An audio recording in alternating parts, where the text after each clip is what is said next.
Shalom, salam sejahtera bagi kita semua, Bapak Ibu, sahabat Samas terkasih. Kita bersyukur untuk berkat dan anugerah Tuhan di hari baru hari ini. 26 September 2025, kita bersama bisa kembali merenungkan firman Tuhan. Sebelumnya mari kita mohon pimpinan Tuhan di dalam doa. Allah Bapa dalam surga, kami bersyukur dan berterima kasih untuk penyertaan dan anugerah Tuhan untuk kami bisa sampai pada hari ini. Kami mau kembali merenungkan akan firman-Mu. Penuhi kami dengan firman kebenaran-Mu Tuhan. Dalam nama-Mu Tuhan Yesus Kristus kami berdoa. Amin. Renungan Samas kita hari ini masih dalam rangkaian topik sharing minggu ini tentang pengharapan kepada Tuhan. Dan renungan hari ini kita beri tema ketenangan sejati. Ayat renungan kita diambil dari Mazmur 62 ayat 1 dan 2 yang tertulis demikian. Hanya dekat Allah saja aku tenang, daripadanya lah keselamatanku. Hanya dialah gunung batuku dan keselamatanku, kota bentengku, aku tidak akan goyah. Bapak Ibu, Saudara terkasih, kita tentu tidak asing dengan Mazmur 62 ayat 1-2 ini. Pujian Mazmur yang ditulis oleh Raja Daud, di mana ia mengalami masa getir dan penuh tekanan dari musuh-musuhnya pada masa ia menjadi Raja Israel. Di masa di mana ia juga tengah mengelarikan diri dari Absalom yang ingin merebut kekuasaannya. Dalam pelarian ini, ia merasa takut, terancam, dan ada kesedihan karena pemberontakan yang dilakukan Absalom putranya sendiri yang sangat ia sayangi. Hanya dekat Allah saja aku tenang. Demikianlah Daud memulai mazmurnya. Ini merupakan pengakuan iman. Daud mengungkapkan perasaan hatinya bahwa hanya dekat Allah saja ada ketenangan. Dalam kegelisahan hatinya, Daud menemukan bahwa ketenangan dan keselamatan sumbernya adalah dari Tuhan. Daud menuliskan isi hatinya dalam Mazmur 62 ini sebagai sikap ketergantungannya yang penuh kepada Allah di tengah tekanan yang terjadi dalam hidupnya. Ketenangan Daud tentu bukan tanpa dasar. Daud tenang karena ia tahu bahwa Allah adalah sumber keselamatannya. Allah adalah sumber pengharapannya dalam Daud menjalani kehidupannya sebagai Raja Israel. Selanjutnya Daud menulis dalam Mazmurnya di ayat yang kedua, hanya dialah gunung batuku dan keselamatanku, kota bentengku, aku tidak akan goyang. Benteng melambangkan sebuah pertahanan dan tempat untuk berlindung. Sedangkan gunung batu melambangkan sebuah kekuatan. Dan ketika Daud menggambarkan Allah sebagai gunung batu dan kota benteng, ia ingin mengatakan bahwa Allah adalah kekuatan dan tempatnya berlindung yang memberikannya ketenangan. Dan Daud ingin menyaksikan dalam Mazmur ini bahwa di tengah banyaknya orang yang ingin menjatuhkannya dan menggulingkan kekuasaannya, tetapi karena ia senantiasa percaya dan berlindung pada Allah, maka Allah selalu menyelamatkannya sebagai Raja.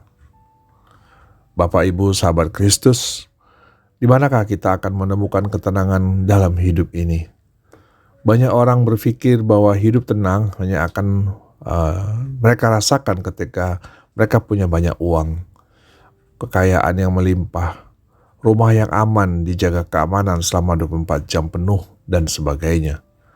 Namun pemazmur menegaskan bahwa orang yang tinggal di dalam Tuhan, dekat dengan Tuhan, bersandar kepadanya, itulah yang pasti akan mengalami ketenangan sejati dalam hidupnya.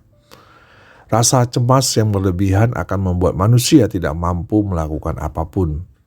Dalam situasi seperti ini, sejatinya manusia hanya membutuhkan ketenangan.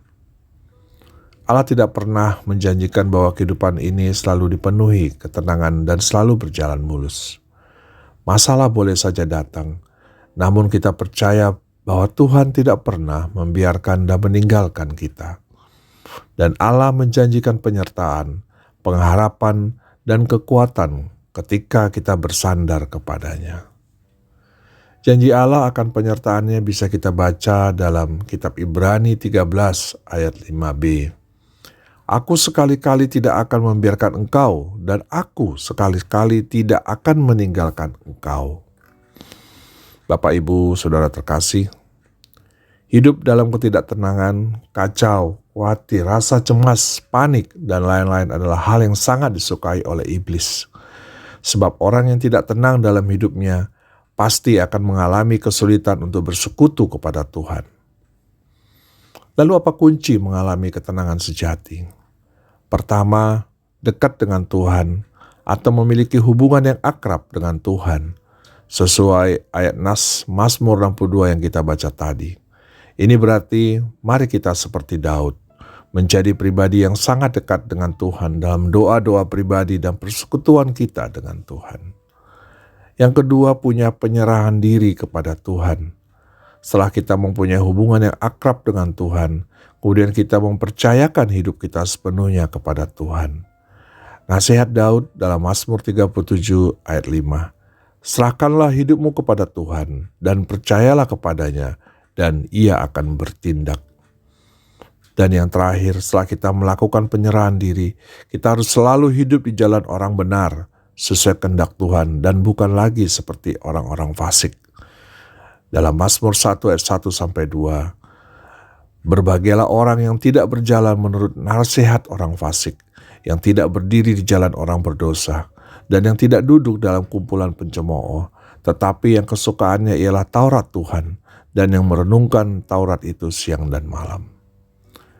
Bapak, Ibu, Saudara terkasih, sahabat Samas, ketenangan sejati hanya dapat ditemukan dalam hubungan kita yang intim dan bergantung kepada Tuhan, bukan kepada manusia atau dunia ini. Mari kita mencari ketenangan sejati dalam setiap kesulitan hidup yang kita alami dengan langkah-langkah iman. Hidup mendekatkan diri dengan Allah, mencari Tuhan, percaya kepadanya, menyembah dan bersekutu erat dengannya. Terpujilah Tuhan. Mari kita berdoa. Bapa di dalam sorga, kami bersyukur punya Allah yang sangat mengasihi kami, Allah sumber pengharapan dan ketenangan sejati bagi kami. Terima kasih untuk sapaan firman-Mu Tuhan. Ajar kami untuk meletakkan hidup kami sepenuhnya melekat kepadamu. Dalam nama Tuhan Yesus Kristus kami berdoa. Amin.